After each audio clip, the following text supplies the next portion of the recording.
Bonjour professeur Cantagrel. Bonjour. Alors aujourd'hui on va parler rhumatologie et notamment votre prochaine présidence de la Société française de rhumatologie. Et notre première question, vous allez donc prendre la présidence de la SFR et quels seront les grands axes d'action pour l'année 2017?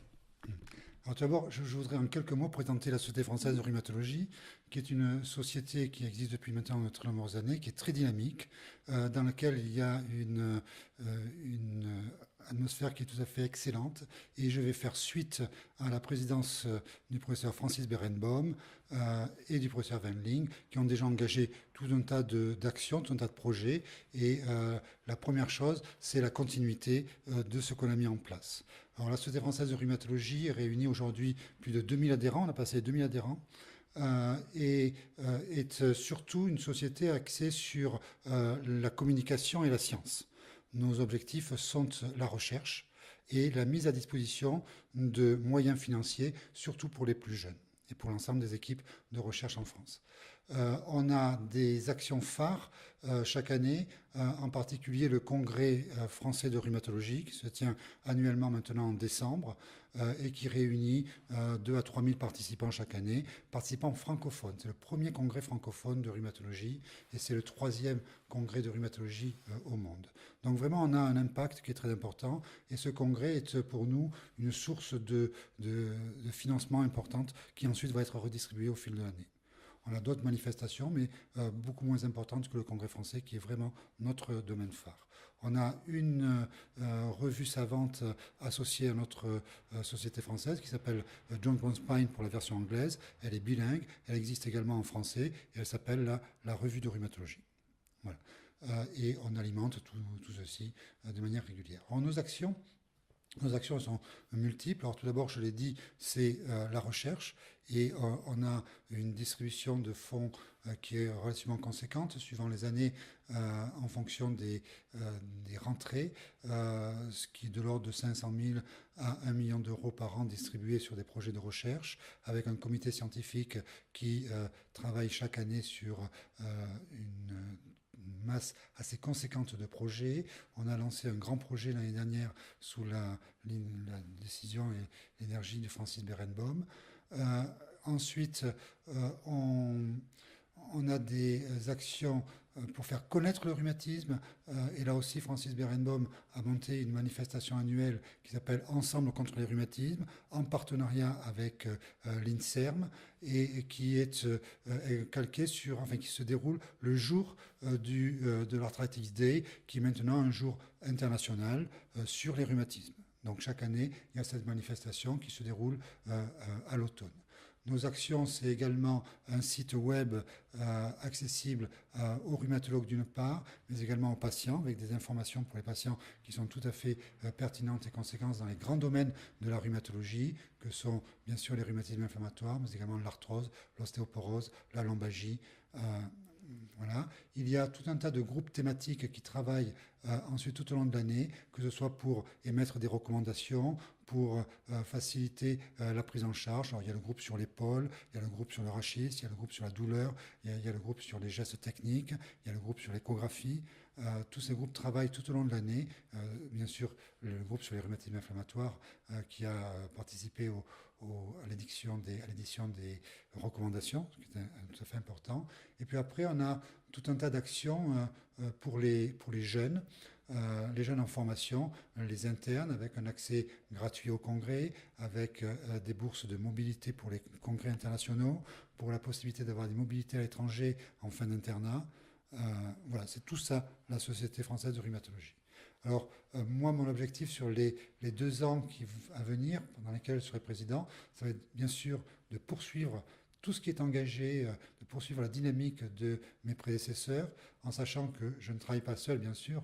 On a une équipe ici qui est tout à fait remarquable. D'abord, une équipe stable, permanente, avec Catherine Reyac, qui est notre directrice, et puis René-Marc Flippo, qui est le secrétaire, professeur René-Marc Flippo de Lille, qui est notre secrétaire général, et qui impulse l'énergie tout au long de ces années et qui nous permet de garder le cap.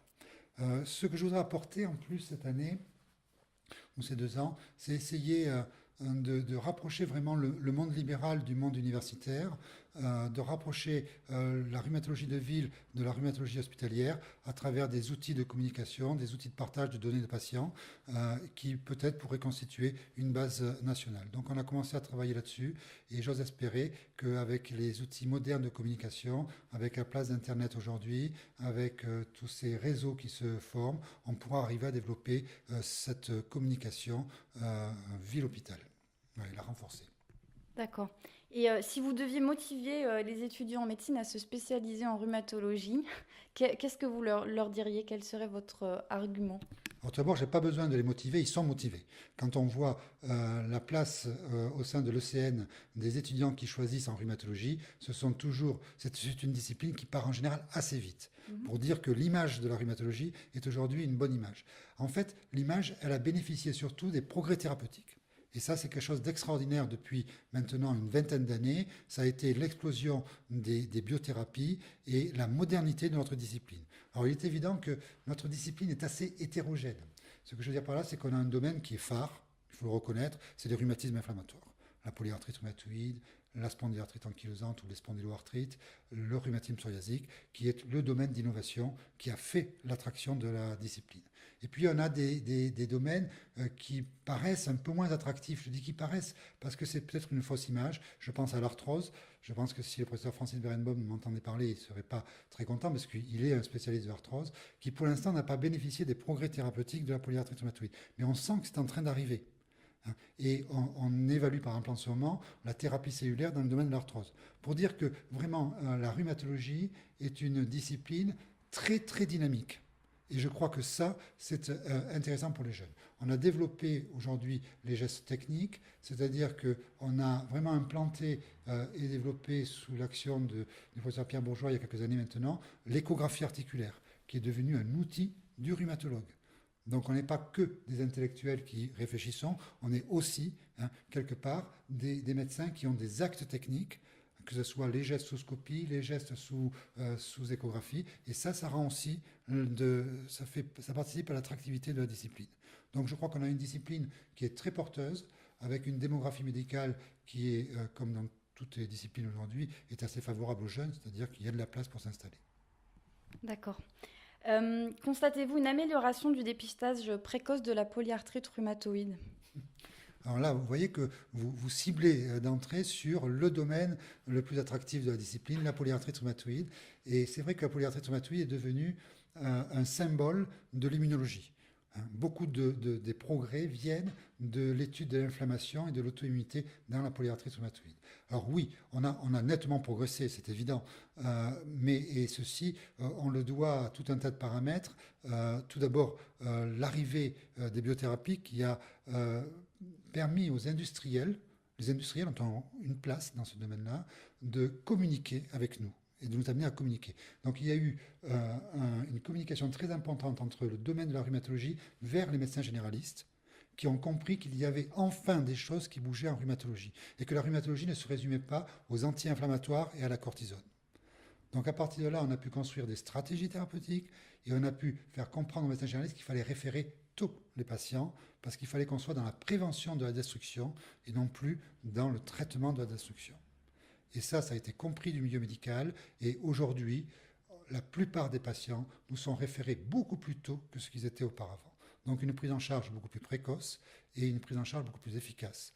Parce que, outre les progrès thérapeutiques avec les biothérapies, il faut reconnaître que la meilleure utilisation du méthotrexate et la prise en charge très précoce sont des progrès dans la prise en charge de cette maladie. Donc oui, très nettement, la polyarthrite rhumatoïde du XXIe siècle n'a plus rien à voir avec la polyarthrite du XXe siècle. D'accord. Et donc, puisqu'on en parle, quelles sont les actualités dans la prise en charge de la maladie? Alors, maintenant, on se projette dans l'avenir. D'abord, on joue aujourd'hui, ou on travaille, plutôt, excusez-moi pour ce mot, mais non, on prend plaisir à notre travail. Il y a 30 ans, le rhumatologue était parfois un peu frustré de ses échecs. Aujourd'hui, il est un peu plus satisfait de ses résultats. Donc, on travaille avec une panoplie de médicaments très intéressants et beaucoup plus efficaces qu'ils n'étaient. On travaille surtout aujourd'hui aux stratégies.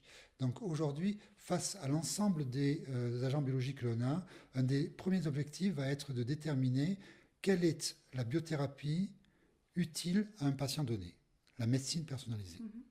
Ça, pour l'instant, c'est très difficile, mais c'est un enjeu qui va se développer dans les années à venir. Et très certainement, l'analyse de données en masse, les big data, vont nous aider à mieux définir des profils patients qui devront aller en première ligne vers telle ou telle biothérapie.